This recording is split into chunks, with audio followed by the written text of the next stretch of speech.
ବିରଞ୍ଚି ସ୍ୱାଇଁ ଘର ରାୟବରେଇ ପୋଷ୍ଟ ପଲ୍ଲୀ ଥାନା ଜିଲ୍ଲା ଜଗତସିଂହପୁର।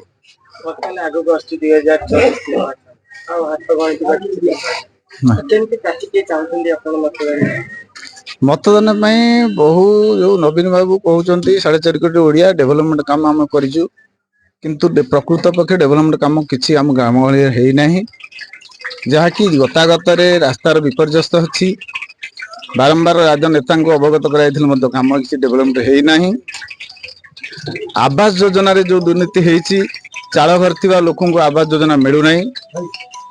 ଯୋଉମାନେ ଘର ଅତୀତରେ ପାଇଛନ୍ତି ସେମାନଙ୍କ ସ୍ତ୍ରୀଙ୍କ ନାଁରେ ସ୍ୱାମୀ ଘର ପାଇଥିଲା ଇନ୍ଦିରା ଆବାସ, କିନ୍ତୁ ତା ସ୍ତ୍ରୀ କି ପ୍ରଧାନମନ୍ତ୍ରୀ ଆବାସ ଯୋଗାଇ ଦିଆଯାଉଛି, କିନ୍ତୁ ଗରିବ ହେଇକିରି ପଡି ରହିଛି ଏପର୍ଯ୍ୟନ୍ତ ଚାଳ ଘରେ। ବାରମ୍ବାର ପ୍ରଶାସନକୁ ମଧ୍ୟ ଅବଗତ କରାଇଛନ୍ତି ଯେ କି ଆବାସ ଯୋଜନା ବଞ୍ଚିତ ହେଇଛୁ, ପ୍ରଶାସନ ସେ କଥା ଶୁଣି ନାହିଁ କିମ୍ବା ରାଜନେତା ମଧ୍ୟ ସେ କଥା ଶୁଣି ନାହାନ୍ତି। ହାତ ବାରିସି ଯୋଉମାନେ ହାତ ଗୁଞ୍ଜିଆ ଦେବେ, 20,000 ଟଙ୍କା ଲାଞ୍ଚ ଦେଲେ ପ୍ରଧାନମନ୍ତ୍ରୀ ଆବାସ ଘର ଖଣ୍ଡେ ପାଇବେ, ନଚେତ ଚାଳ ଘର ଲୋକ ପାଇନାହାନ୍ତି। ଏମିତି ଗମନାଗମନ ପାଇଁ ଯୋଉ ବିପର୍ଯ୍ୟସ୍ତ ଅଛି, ପାଣି ନିଷ୍କାସନ ପାଇଁ ଆମର ଭିଲେଜ ରାୟବରେଇର କାଦୁଅପଡା ଜିବିର ମୁଁ ବାରମ୍ବାର ଜିଲ୍ଲାପାଳଙ୍କୁ ଅବଗତ କରାଇଛି, ରାଜନେତାଙ୍କୁ ମଧ୍ୟ ଅବଗତ କରାଯାଇଛି, କୌଣସି ଗୋଟିଏ ହେଲେ ବି ଡେଭଲପମେଣ୍ଟ କାମ ହେଇନାହିଁ। ଯାହା ହେଇଛି ସମସ୍ୟା ତ ବିଭିନ୍ନ ସମସ୍ୟା ରହିଛି, ଯେ କି ପାଣିର ନିଷ୍କାସନ ସମସ୍ୟା, ପିଇବା ପାଣି ନାହିଁ, ଗରିବ ଲୋକଙ୍କୁ ଘର ନାହିଁ, ଗତା ଗମନାଗମନ ପାଇଁ ରାସ୍ତାଟିଏ ନାହିଁ, ଏଇ ସମସ୍ୟା ରହିଛି, ବୁଝିଲେ କି? ଆପଣଙ୍କର ଯୋଉ ମେଡିକାଲରେ ଆଜ୍ଞା ଡାକ୍ତର ନାହାନ୍ତି। ଏଠି ଗୋଟେ ମେଡିକାଲ ହେଇଛି ଆଜ୍ଞା ଗୋଷ୍ଠୀ କେନ୍ଦ୍ର, ଆଜିକୁ 2 ବର୍ଷ ହେଲା ଉଦ୍ଧାର ନାହିଁ, ଅଛି ଡାକ୍ତର ନାହାନ୍ତି, ଲଗେଇ ପଡିଛି।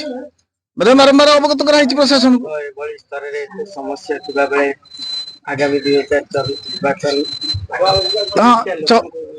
ନିଶ୍ଚିନ୍ତ ଭାବରେ ଜନସାଧାରଣ ସବୁ ଅବଗତ ହେଇଯାଇଛନ୍ତି, ଉଚିତ ନିର୍ଣ୍ଣାୟକ ନେବେ, ପରିବର୍ତ୍ତନ ସ୍ୱର ନିଶ୍ଚିତ ଆସିଛି, କାରଣ ସମ୍ବିଧାନରେ ନିୟମ ଅଛି ପରିବର୍ତ୍ତନ ହେଲେ ଡେଭଲପମେଣ୍ଟ କାମ ହବ। ଆପଣ ସିନା ଚାହୁଁଛନ୍ତି ପରିବର୍ତ୍ତନ, କିନ୍ତୁ ଆପଣଙ୍କର ଯୋଉ ଗୋଟେ ପଟେ ସରକାର ମହିଳା କାର୍ଡ ଖେଳୁଛନ୍ତି, ତ ଆପଣଙ୍କର ପଞ୍ଚାୟତର ମହିଳା ମାନେ ତ ଯାହାକି ଦୃଢୋକ୍ତି ଦଉଛନ୍ତି ଯେ ଆମେ ନବୀନ ପଟ୍ଟନାୟକ। ନାଇଁ ମହିଳା ମାନେ ଯୋଉ ଦୃଢୋକ୍ତି ଦଉଛନ୍ତି ସମ୍ପୂର୍ଣ୍ଣ ମିଥ୍ୟା ଦୃଢୋକ୍ତି ଦଉଛନ୍ତି, କିନ୍ତୁ ସେ ମହିଳା ମାନେ ଯଦି ଅଛନ୍ତି ଗୋଟେ ମିଟ ଦିଅନ୍ତୁ ଆଜ୍ଞା, ଗୋଟେ ଡିବେଟ ଏଠି ହଉ, ଆମେ ବି ତା ସମୀକ୍ଷା ରଖିବୁ, କଣ ଡେଭଲପମେଣ୍ଟ କାମ ମହିଳା ଦ୍ଵାରା ହେଇଛି। ମହିଳା ମାନେ ଋଣ ଆଣୁଛନ୍ତି, ଋଣ ଦଉଛନ୍ତି, କହୁଛନ୍ତି ମାଗଣାରେ ଆମେ ଋଣ ଦଉଛୁ ମହିଳା ଏସଏଚଜି ବାଲାଙ୍କୁ, ଋଣ ତ 70% ନଉଛନ୍ତି, ଋଣ ଦେଲେ କଣ? ଋଣ ତ ଜନସାଧାରଣ ପାଇଁ ବ୍ୟାଙ୍କ ଖୋଲିଛି, ବ୍ୟାଙ୍କ ଋଣ ଦଉଛି, ସରକାର କଣ ଦେଲେ? ସେଥିରେ କେବଳ ଜନସାଧାରଣ ମରୁଛନ୍ତି। ମହିଳା ମାନେ ଆଜି ସ୍ୱାବଲମ୍ବୀ ହେଇଛନ୍ତି, କିଛି ସ୍ୱାବଲମ୍ବୀ ନାହାନ୍ତି ଆଜ୍ଞା। ଦେଖନ୍ତୁ ମହିଳା ମାନେ, ମୁଁ କହିବାକୁ ଚାହେଁ ଅମୃତ ଯୋଜନା ଆମ ରାୟବରେଇ ପଦମପଖରେ ଖୋଳା ହେଇଛି, ଅମୃତ ଯୋଜନା 4.5 ଲକ୍ଷ ବିଲ୍ ମିଳୁନାହିଁ, କଣ ପାଇଁ ମିଳୁନାହିଁ? ଏଥିପାଇଁ କଣ ପ୍ରଶାସନ ଦାୟୀ ନୁହେଁ କି? ଏଥିପାଇଁ କଣ ସରକାର ଦାୟୀ ନୁହେଁ କି? ଏଥିପାଇଁ କଣ ରାଜନେତା ଦାୟୀ ନୁହେଁ କି?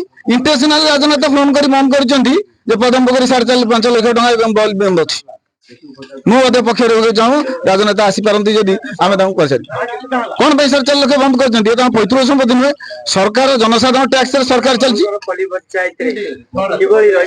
ନାଇଁ ଆମର କାଦୁଅପଡା ପଞ୍ଚାୟତ, କିନ୍ତୁ ପଲ୍ଲୀ ପଞ୍ଚାୟତର ଅଭିଭାବକ କାଦୁଅପଡା ପଞ୍ଚାୟତ।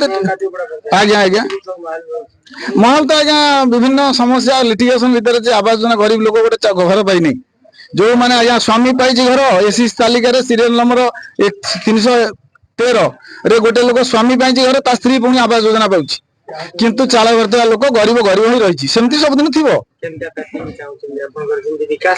ବିକାଶ ପାଇଁ ନିଶ୍ଚିନ୍ତ ଭାବରେ ଜନସାଧାରଣ ନିଷ୍ପତ୍ତି ନେଇ ସାରିଲେଣି, 1 ତାରିଖରେ ସୁଇଚ ମାରିକିରି ପରିବର୍ତ୍ତନ କରିବେ, ଏକଥା ଜଗତସିଂହପୁର ବାସୀଙ୍କ ନିଷ୍ପତ୍ତି, ଜନସାଧାରଣଙ୍କ ନିଷ୍ପତ୍ତି।